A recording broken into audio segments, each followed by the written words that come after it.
In this edition of Cart Conversations, we're going to go talk to someone who has been in the neighborhood for quite a while. Everyone knows him. Unfortunately, I am not one of those people, but everyone keeps telling me to get him in the cart, and so that's what we're going to do.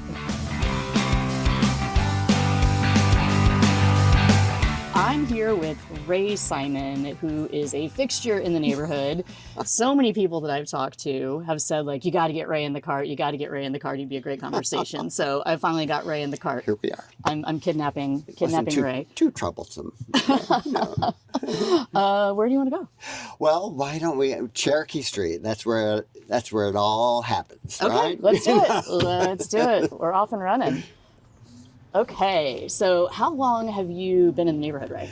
Well, actually, of course, I was thinking about that because I'm somewhat losing count, but I think we're getting close to 40 years. That might be pushing it 30, but a long time. And I did a property, a renovation. I'm kind of a serial rehabber going back to the 70s, just so you get the picture. Okay, so you've seen a lot in this neighborhood. Yeah, and I was introduced to this neighborhood back then when I was first actually active in the LaSalle Park neighborhood, which got built out really quickly, and there was not really much to do there but let it mature. But Cherokee Street always attracted me, and Benton Park, is fantastic. The architecture and the variety of buildings, the streetscape is so unpredictable, really, Yeah. in more ways, architecturally and other ways. It kind of, what I think that's what makes it so fun to me, though, is it kind of, now that you say that, like, it sort of mirrors the neighborhood, like residents. It's a little, I was going to say chaotic, but more eclectic, Mm-hmm. Like, there's just so many different types of people that live in this neighborhood. It's Right. one of the reasons I love it. Yes. So how have you seen Cherokee Street change since the 70s since you first showed up here? It's always, it's always getting better, but what that actually means sometimes can vary depending on what you've just gone through. Sure, perspective, right? Yeah, and there's new people moving in all the time, which is exciting, and I love the fact that there's a real enthusiastic organization in the Benton Park whole to kind of promote that kind of community atmosphere. But I don't know where I'm going with that, but it's always changing. That's what we're talking about, change, and it's incremental, sometimes frustratingly so. Because there are buildings that you just wish that somebody would do something to, and they've been sitting here for decades, but it also attracts, you have to be patient to be living here Right. and accepting of a lot of things that maybe some people don't have the patience for, and I get that, but it's fun too. The people that I think who have those characteristics to begin with are less sort of stressed and more apt to see the humor in things. Right. And that's always a good thing, Michael.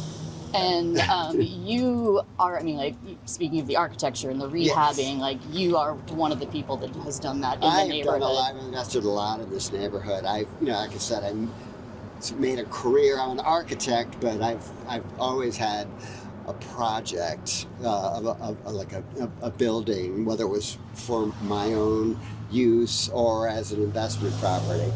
That's how I came down to Cherokee Street. It was a 2-building complex that obviously was a community, or what they call multifamily. And Cherokee Street location, there's always the possibility of commercial. So creating a little community within those structures that that attracted, or that was a nice place that people enjoyed to call home or make their business and interact with the public. And so I've done a number of buildings, and it's difficult. It takes a lot of resources. What's the most gratifying part of that for you? Well, I mean, the transformation for sure. The visualization of what you see it could be when it's in the most decrepit state. Most of my buildings that I have acquired, in fact, I would say almost all of them were vacant when I acquired them. So, and they had been that way for a while, so they were pretty deteriorated.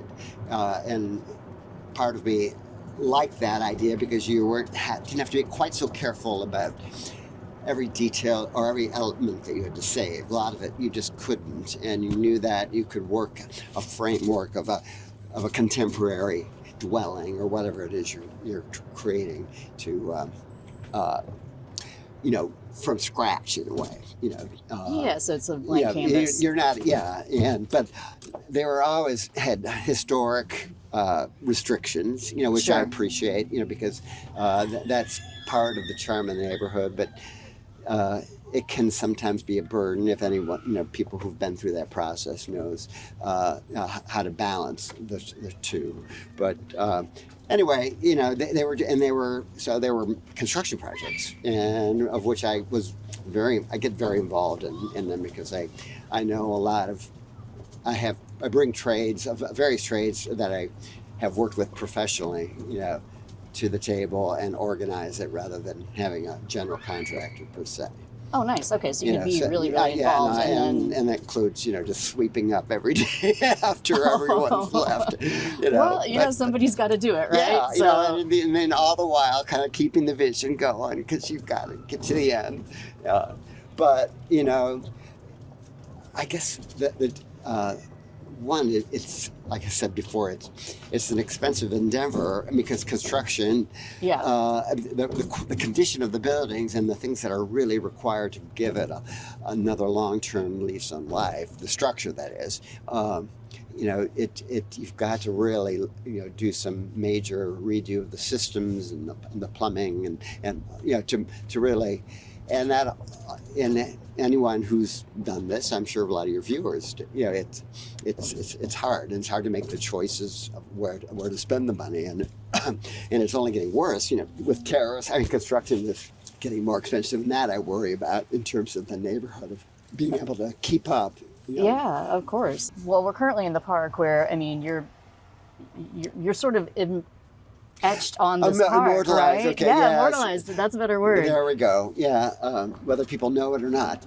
Well, let's tell them about it. We're going to stop. We can head back. I can grab some video later. This is about it was in the mid-1990s. There was a very active parks committee at the time, and several of the neighbors had put a great deal of effort in writing a grant to the Whitaker Foundation, gave us a sizable amount of money to make certain improvements, mostly the restoration of the bridges. Okay. Because they were pretty bad shape. A lot of the detail had been broken off or vandalized and such, and what they call the strolling bridge, which is along one of the ponds. It doesn't actually span the pond, but it's an arched bridge, but it was filled in with concrete block forever. I don't know when, and I think it was used. It had a door.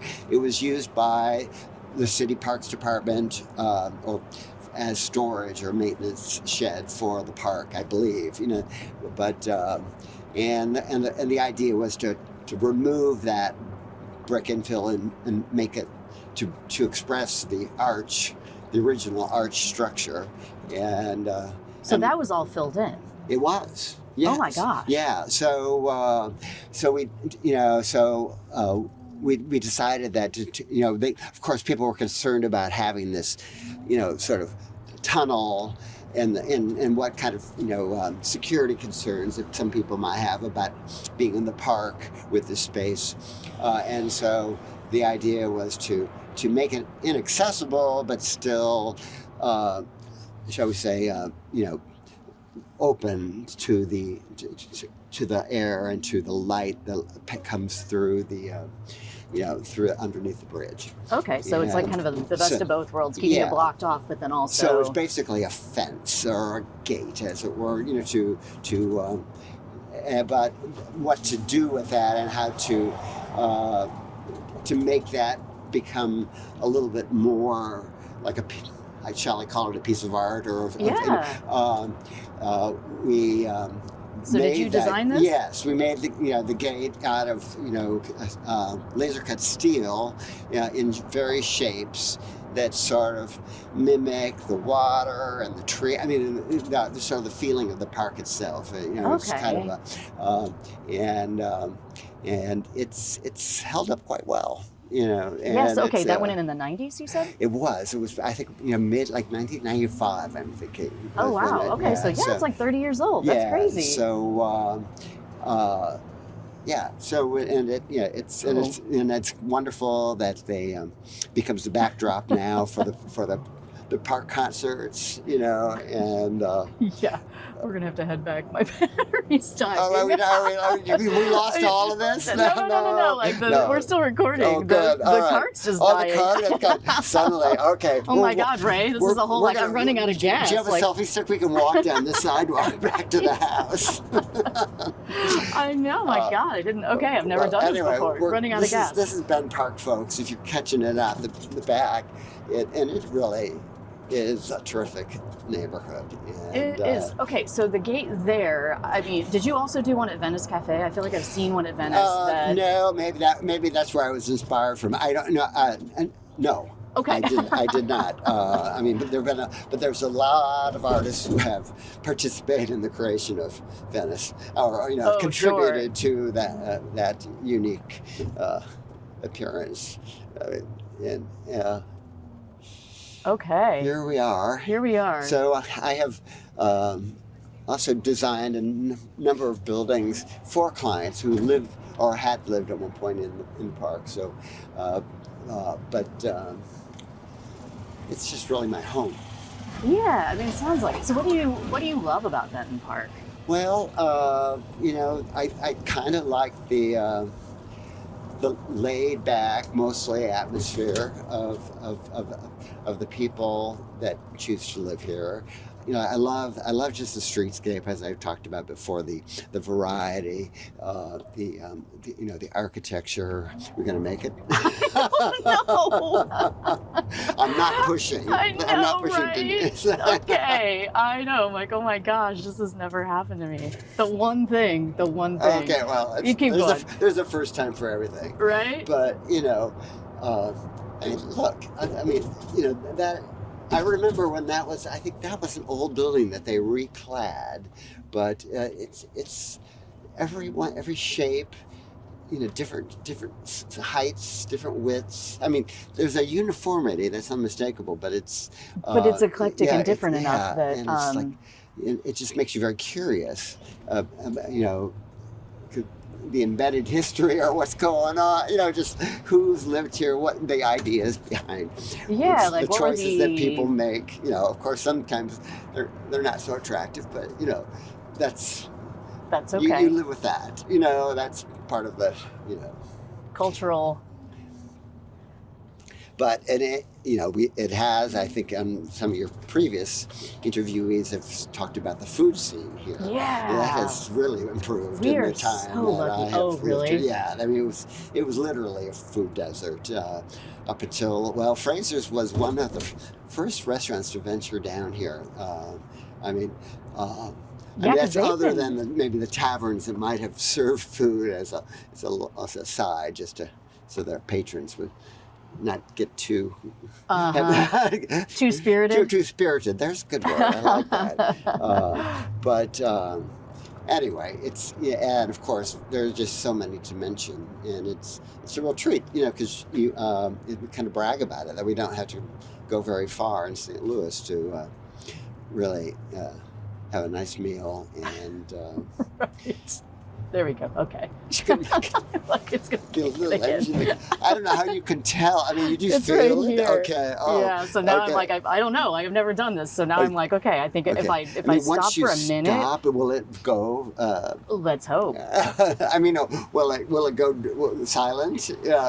Because it regenerates by moving too, right? I don't know. I don't know. Okay. I'm gonna get it home, Okay. so I don't get you stranded. We're downhill from here. That's a good sign.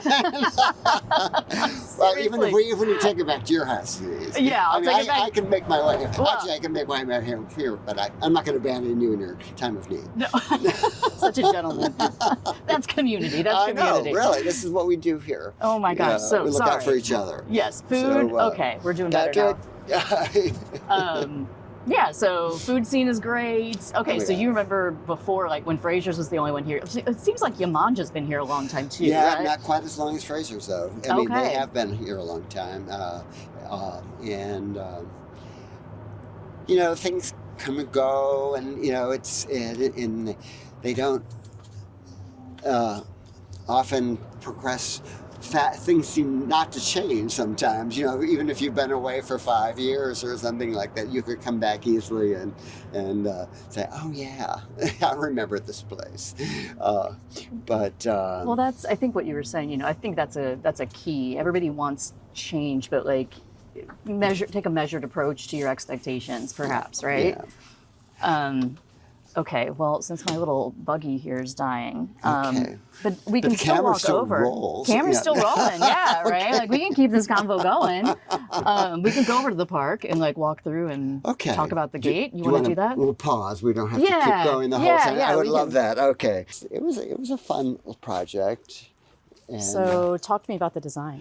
Well, like I said, it was kind of a playing off the sort of nature theme of being in the park, and you want it to be as transparent as possible for the light and that passes through the two sides, because that's what we've rediscovered. Because this, like I said, this was opaque before, just concrete block, and so to have that. To have it really express itself as a bridge entailed opening it up, but but we at the same time creating a barrier that is just a little more artful and translucent, I guess, in a way, allowing light and to pass through the two sides. So and then just taking the abstract forms of the wildlife and how it might evolve from the water, and then using those forms and perhaps the trees and or the hills themselves, as I was talking about. Now that I'm thinking about it, because it wasn't a conscious attempt, but like I said, I was talking about earlier, expressing the beautiful undulating up hills of Benton Park, which really make it a special place. So it's true. I mean, I love hearing other people, their take on, the park and the neighborhood and those kinds of things, because it just gives me a different perspective. Like I don't know that I noticed the hills in the way that you did when you said it was like a sensual park. I'm like, oh yeah, that's really cool. We do have a sensual park. I mean, the here. curves everywhere, so often city parks, first of all, they're probably just going to be more flat, or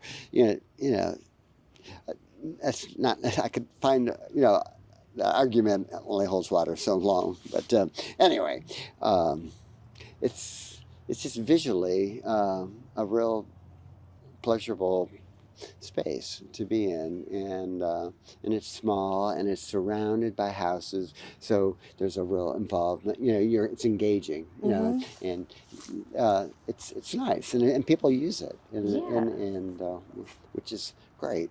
Thank you so much for the conversation. Thank you for just rolling with the cart running out of juice and hoofing it to the park. It was great to meet you. It was so much fun. Thank you for inviting me. Absolutely. And, happy to be your neighbor. Absolutely. Same. Oh my gosh, I feel like this is a Mr. Rogers episode. Why don't you be my neighbor? I know.